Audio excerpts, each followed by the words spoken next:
Shabbat Shalom. Thank you. Thank you. Beautiful. I feel really inadequate after hearing this amazing band and the music to actually say anything, because the music in many respects speaks to the eternal.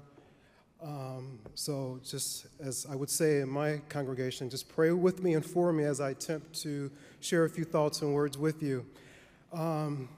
Just very grateful for this incredible opportunity to stand before you and to share King's legacy with you. You know, this feels like this is a natural part of what you do. Like, I don't feel as if this is like a special service to recognize some black guy. It feels like this is a part of how you share your love. And so I want to thank you for your commitment. Especially want to thank Rabbi Hilly for the invitation, as well as to Rabbi Buckdahl for your just gracious welcoming, and for the entire staff and clergy, and particularly for Emily Bogdan and Lori Dublin for helping facilitate this meeting and this visit. For such a time as this, 62 years ago this week, Dr. Martin Luther King Jr. and Rabbi Abraham Heschel stumbled upon each other at the National Conference of Christians and Jews in Chicago. Meeting a year before the Ku Klux Klan kidnapped and murdered civil rights activists James Chaney, Andrew Goodman, and Michael Schroner in Philadelphia, Mississippi, King and Heschel had long admired each other from afar for their distinct and overlapping messages and prophetic calls for racial and economic justice in America.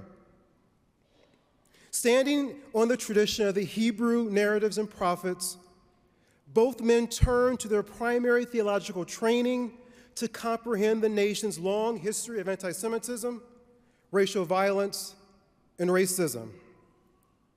They introduced new biblical interpretations to help expand the imagination of a nation torn by race and religion. In fact, Rabbi Heschel, to the chagrin of many, interpreted racial segregation through the lens of the Exodus story. In his conference speech titled Race and Religion, Rabbi Heschel argued that, quote, Pharaoh is not ready to capitulate. The Exodus began, but it is far from having been completed.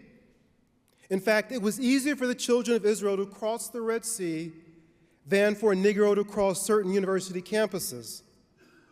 Let us dodge no issues. Let us yield no inch to bigotry. Let us make no compromise with callousness. In his poignant analysis of racial segregation, Rabbi Heschel demonstrates, and likewise for King in his sermons, the heavy lifting both men executed for their communities. You see, they called and carried forth their ancestors to remind the nation and world of the endurance of evil and eventuality of justice. Born under vastly different circumstances, Heschel in Warsaw, Poland, and King in Atlanta, Georgia, they nonetheless found a meeting place in the valleys and mountaintops of their respective biographies and group histories. Dr. Susanna Heschel, Rabbi Heschel's beloved daughter, writes that their friendship was established on the, quote, transcendent issue of saving the soul of America. King seemed to share her sentiments. In 1968, on Rabbi Heschel's 60th birthday, King praised Heschel's enduring commitment to civil rights. Quote, all too often the religious community has been a tail light instead of a headlight. But here and there we find those who refuse to remain silent behind the safe security of stained glass windows. And they are forever seeking to make the great ethical insights of our Judeo-Christian heritage relevant in this day and in this age. I feel that Rabbi Heschel is one of the persons who is relevant at all times, always standing with prophetic imaginations and insights to guide us through these difficult days. Now, their idealism and prophetic imaginations were not always embraced. On any given day in their 5-year relationship, they faced fierce backlash from their respective communities, for so-called brazen appeals to religion that fueled their condemnation of racism, anti-Semitism, and the Vietnam War. Their friendship endured the political turbulence until it was abruptly upended by King's assassination a few months later. Today, many of us cannot imagine a legitimate friendship between a rabbi with Hasidic roots and a preacher informed by liberation theology and Black power, let alone an alliance between Blacks and Jewish communities. In the wake of Hamas's gruesome attack on Israel in 2023 and the subsequent war in Gaza, the relationship between Blacks and Jews is on life support. In this time of national moral decadence, when personal and collective grievances mask as righteous discontent, elected officials pride themselves on sustaining political gridlock, and synagogues and Black churches continue to sit in fear of religiously and racially motivated violence, many of us, and justifiably so, are searching for refuge within familiar political and religious contexts. We find increasing comfort in communities prefigured by algorithms to avoid being offended, misinterpreted, or verbally maligned. Friends, a revolution is taking place in our nation and around the world. Triggered by the COVID-19 pandemic and fueled by the police killings of George Floyd and Breonna Taylor, a collision of calamities punctuated a fledgling revolution teetering between debates on David and Goliath and Sarah and Hagar, without any attempts of reconciliation or repair. Justice as an epistemic and political category is often vilified as anti-intellectual and ineffective. Borders without diplomacy reify our tribalism. Gender is performed and practiced in a culture of unmitigated gender violence and gender discrimination. And the climate is responding to our collective arrogance with a vengeance for such a time as this. As we commemorate Dr. King's legacy, his political praxis and prophetic imagination beckon us to reconsider the necessity for individual and collective friendship between Blacks and Jews. In his 1959 commencement address at Morehouse College, titled Remaining Awake Through a Great Revolution, King is undeniably prescient in his political analysis.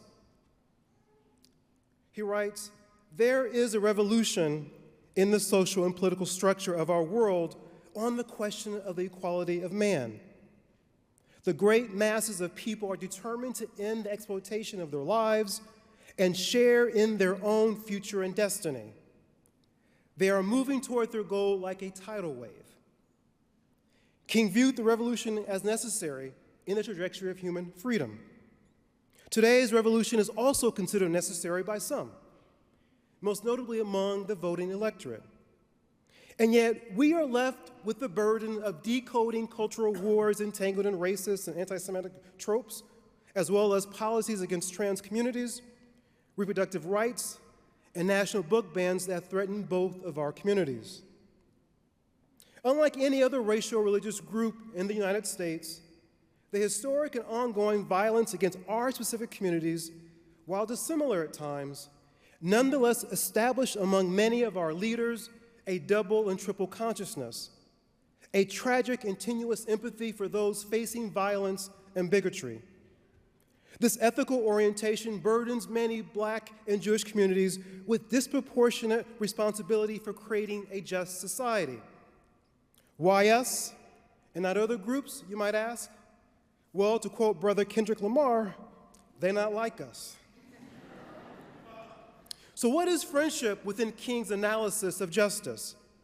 First, it is rooted in the collective interest in humankind, and dare I add, the planet.